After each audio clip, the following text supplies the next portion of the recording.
से शुरुआत करते हैं। दोस्तों, अगर 1945 में आप होते और उस जमाने में आप कंप्यूटर खरीदने का सोचते तो मैं आपको बताऊं कि कंप्यूटर खरीदने के पहले आपको एक बंगलो खरीदना पड़ता। हाँ, आप बोलोगे यार कंप्यूटर खरीदना और बंगलो खरीदना इसमें क्या कनेक्शन है? जी हाँ दोस्तों, क्योंकि उस जमाने में कंप्यूटर इतना बड़ा हुआ करता था कि वो एक छोटे से घर में नहीं बैठ सकता था। सबसे पहला इलेक्ट्रॉनिक कंप्यूटर, उसका नाम था ENIAC, यानी कि electronic numerical integrator and computer. और ये कंप्यूटर इतना बड़ा था कि इसका वजन लगभग 30 टन था। और इसे मैं आसान भाषा में बताऊं तो ये लगभग 2 ट्रक के बराबर था। और ये कंप्यूटर 150 किलोवाट तक इलेक्ट्रिसिटी कंज्यूम करता था।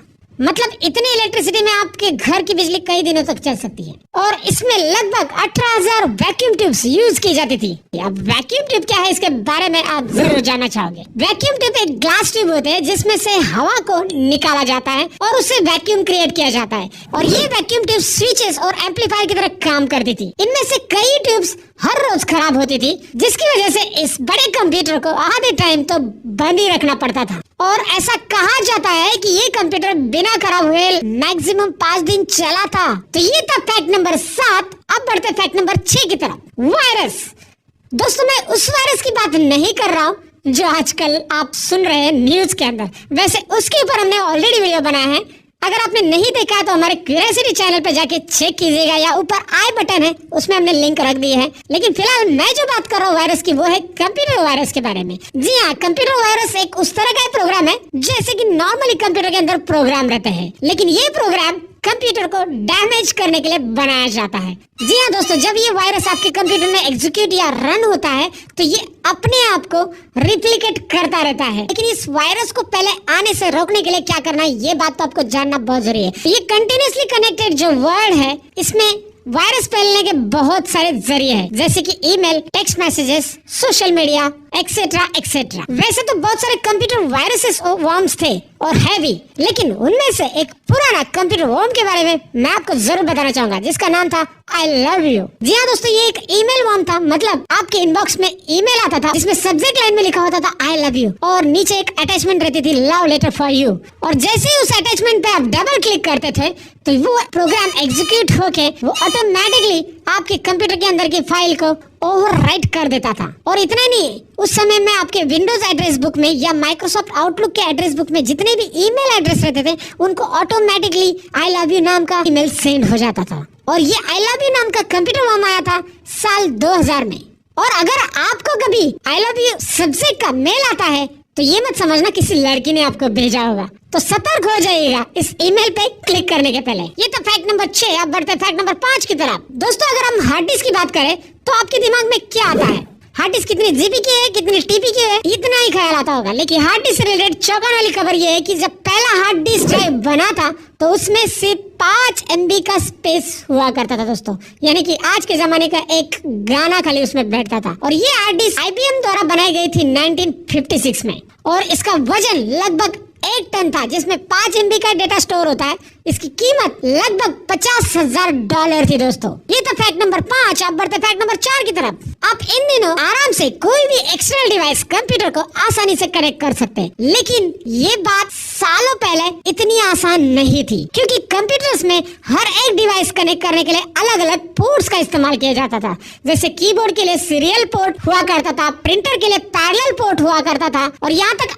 आज भी देखेंगे आप तो मॉनिटर के लिए विजे पोर्ट अलग से रहता है। और उस जमाने में इतने सारे पोर्ट्स हुआ करते थे और उसकी वजह से ये सारे पोर्ट्स एक साथ कभी कभी काम भी नहीं कर पाते थे। और ये दिक्कत जो होती थी उसे खत्म करने के लिए बड़ी बड़ी कंपनीज एक साथ आई और USB पोर्ट का इन्वेंशन हुआ। USB यानी कि यूनिवर्सल सीरियल बस दोस्तों, जो कि एक आसान और एक स्टैंडर्ड एक्सटर्नल डिवाइस कनेक्ट करने का पोर्ट बन गया।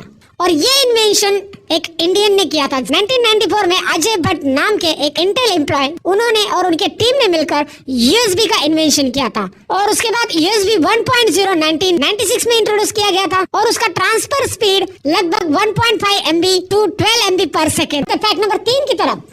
जैसे कि मैंने शुरुआत में आपको कहा था कि हमारे कीबोर्ड के ऊपर जो कीज होते हैं वो अल्फाबेटिक ऑर्डर में नहीं है, तो चलिए जानते हैं इसका असली रीजन। अब सबसे पहले मैं आपको ये बताऊं कि हमारे जो कीबोर्ड के कीज का पैटर्न होता है उसे क्वेरेटी कीबोर्ड पैटर्न बोला जाता है। जी हाँ, हम हर रोज जो कीपैड यूज करते हैं अपने मोबाइल फोन से और कंप्यूटर में, वो क्वेरेटी कीबोर्ड होता है। और ये क्वेरेटी कीबोर्ड का इन्वेंशन क्रिस्टोफर शोल्स ने 1868 में किया था, लगभग आज से 150 साल पहले दोस्तों। और इस क्वेरेटी लेआउट में कुछ तो बात होगी जो आज तक हम यूज करते आ रहे हैं। शुरुआत में कंप्यूटर का कीबोर्ड नहीं हुआ करता था, टाइपराइटर पे टाइपिंग किया जाता था और ये जो टाइपराइटर थे उनकी कीज पियानो कीबोर्ड की तरह थी और उसपे जो लेटर थे उन्हें अल्फाबेटिकल ऑर्डर में अरेंज किया गया था, जैसे कि ABCD।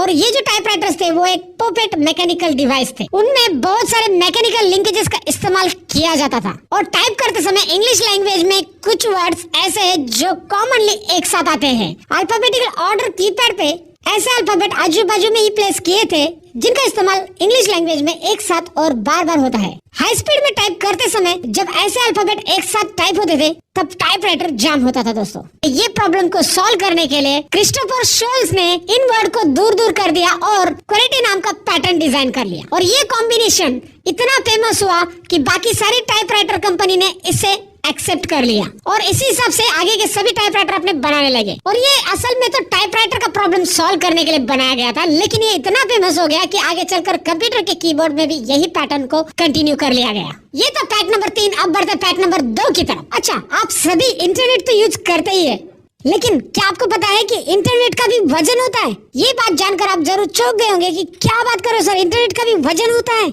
जी हाँ मेरे दोस्तों, इंटरनेट का भी वजन होता है। और मैं कंप्यूटर, मोबाइल या लैपटॉप के वजन की बात नहीं कर रहा हूँ दोस्तों, मैं डेटा के वजन की बात कर रहा हूँ। तो अब आप सोचोगे कि यार इसको मेजर किसने किया है, लेकिन मैं आपको बताऊं कि साइंटिस्ट ने इसे मेजर नहीं किया है, उन्होंने बस इसे कैलकुलेट किया है। और जितनी भी चीजें इंटरनेट पे अवेलेबल है जैसे कि वेबसाइट, डॉक्यूमेंट्स, वीडियो, ईमेल, इन सभी को हम डेटा बोलते हैं। और इस डेटा का फिजिकल एनर्जी और मास दोनों भी होते हैं। जो भी डेटा स्टोर होता है वो इलेक्ट्रॉन्स की वजह से स्टोर होता है। और जैसे आपने साइंस में पढ़ाई होगा कि इलेक्ट्रॉन्स का भी वजन होता है दोस्तों, जो कि बहुत कम होता है। इलेक्ट्रॉन का वजन लगभग 9.1 इंटू 10⁻³ किलोग्राम होता है। और साइंटिस्ट के हिसाब से 50 KB का इमेज स्टोर करने के लिए 800 करोड़ तक इलेक्ट्रॉन्स लगते हैं। और कुछ साइंटिस्ट के कैलकुलेशन के अनुसार अगर आप 4 GB का डेटा मोबाइल में डाउनलोड कर लेते हैं या ऐड कर लेते हैं तो आपके मोबाइल का वजन 0.000 ऐसे 18 बार 0 के बाद 1 ग्राम से बढ़ेगा।